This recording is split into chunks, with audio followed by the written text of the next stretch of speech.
All right, Shalom. First and foremost, as always, I would like to give all praises, honor, glory, respect, and blessings to Yahweh, Bahasham, Yahweh Shai, Bahasham, Rakaha, Kwadash, and salutations to the Lord's elect on the four corners of the earth, pushing his truth and sincerity while patiently waiting for Yahweh Shai's return. And as always, double honors to our apostles and elders of Great Millstone, which have taught us everything we know through the spirit and power of Yahweh, Bahasham, Yahweh Shai. The inspiration of this video comes from a video that was done by the beloved elder Apostle Gabar and Gabar Yahawada, as well as the beloved brother Yashawamba from the Dallas camp. And basically, they made a statement which really stood out. The beloved brother Yashawamba said that the fugitive has been identified. Okay. Now, if you don't know who the fugitive is Esau Edom, the self-proclaimed white man. Okay. And we say self-proclaimed white man because they started calling themselves white, which you know that shit started in Europe and then spread it to America. But in reality, there's no such thing as a white person. There's no such thing as a black person. Now, with that being said, okay, the reason why Esau, the self-proclaimed white man, the wicked of the Holy Scriptures, okay, which starts with the so-called elites who call themselves Rothschilds or Rockefellers.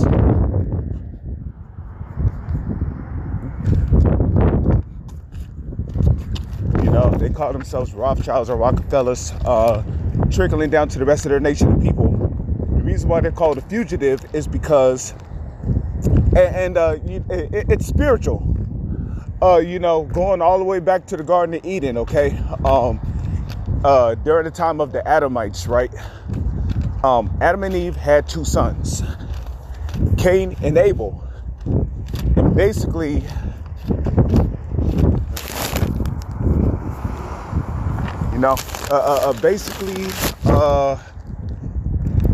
Esau, when he was on the earth as Cain, he murdered his younger brother, okay? He murdered his younger brother out of jealousy, out of spite, out of hate. And it tells you in the Apocrypha that he murdered his own brother because Abel's works were righteous and his wasn't, okay? So he murdered his brother, and the Heavenly Father basically cursed him, gave his ass leprosy. Okay?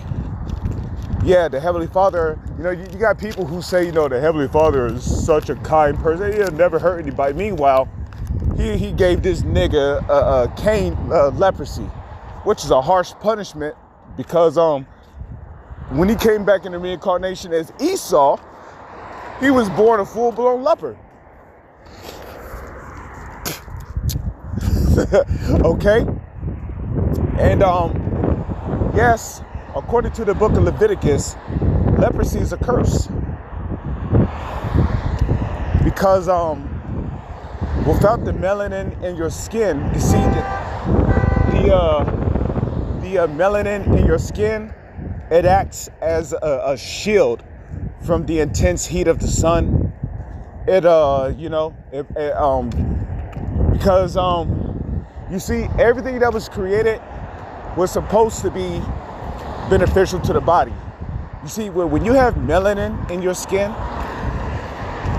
okay, you are absorbing minerals. You're getting all kinds of vitamins and that's just from sunlight. Even the wind.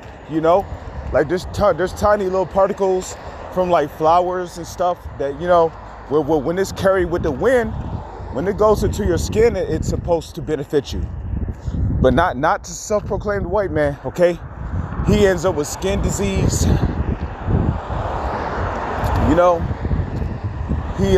his skin breaks out. If he's out in the hot blazing sun for too long, he turns red, right? Now when you go to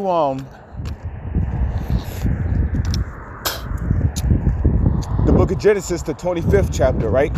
It tells you that the first came out red all over like a hairy garment.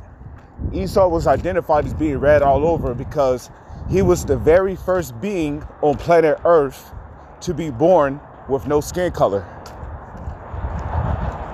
Because without the melanin, which is the pigment that makes your skin brown, okay, you'll basically end up looking like Esau.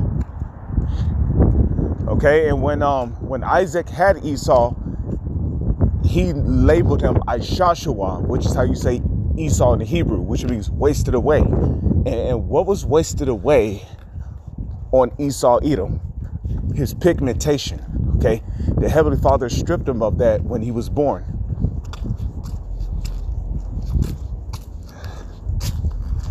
Okay, and basically that leprosy, which was that mark that the Heavenly Father put upon Esau, that was a curse that the Lord put upon Cain, who came back as Esau. Okay, that was a curse. And basically it would end up being a curse that will follow him throughout the rest of all of his reincarnations, and not just Esau, but his people. You know, because ain't okay, righteous about a group of niggas standing on a street corner, you know, flashing money, talking shit, gang, you know. Yeah, the Lord's gonna kill all you gang banging ass niggas. Okay, the Lord's not dealing with gang bangers. Period. Okay, for generations and decades, you niggas have adopted to Edomite culture, because gang banging, that was never a part of our culture. That was never a part of our nation. See, gang banging, all that shit goes back to Esau, man. Okay. In a matter of fact, Tubal Cain, he basically made a song because he was basically mocking somebody that he slew. Making claims that he slew a man that tried to kill him. But you see, when you study the Edomites, right, you'll find out real quick that they're usually the ones who'll go around starting shit first and then point the finger. And pretty much that's what we have been witnessing throughout these generations. Okay, who started the war with Iraq? America bombed its own towers, made false claims that planes hit it. When the people in New York will clearly tell you that they ain't seeing any planes. They just heard explosions and then the towers collapsing.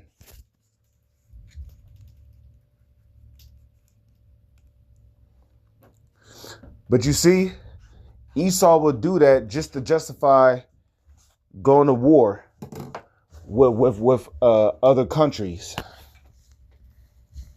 because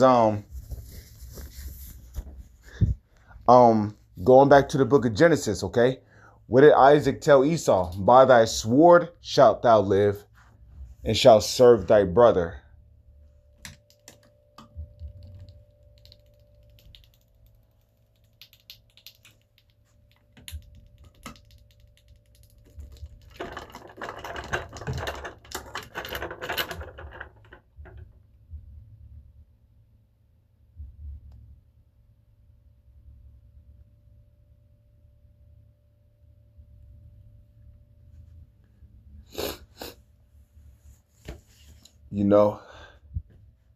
And that's exactly what Esau did, man. You see, these Edomites, they're living by the sword.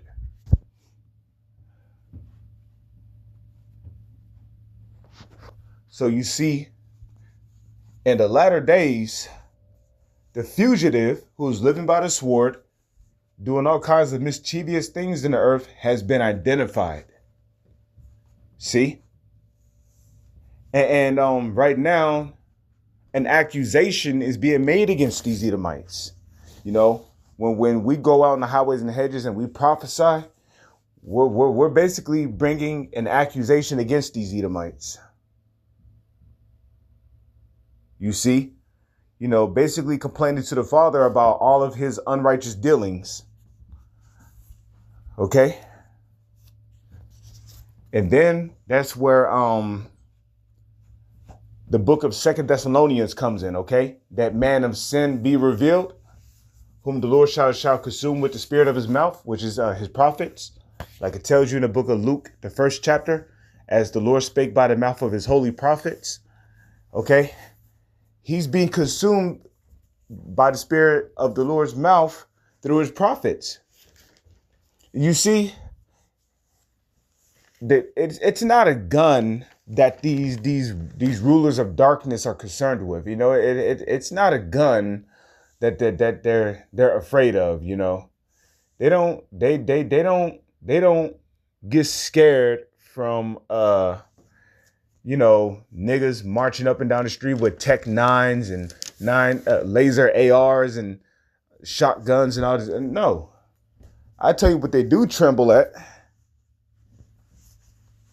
Okay, they tremble when they see men standing in great boldness before the face of such have afflicted them. Okay, they are afraid of the gospel that's being brought out on the highways and hedges, because you see, the prophets going out on the highways and hedges is a sign and a testament to them going down. Okay, them meeting their destruction.